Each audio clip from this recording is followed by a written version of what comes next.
Welcome to Java Forum. Now I am going to show you how to fix ORA-01723 error in Oracle Database 12c.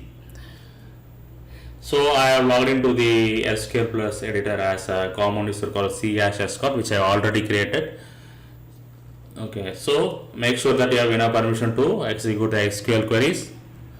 Okay, now what I am going to do, I am going to create one table called person.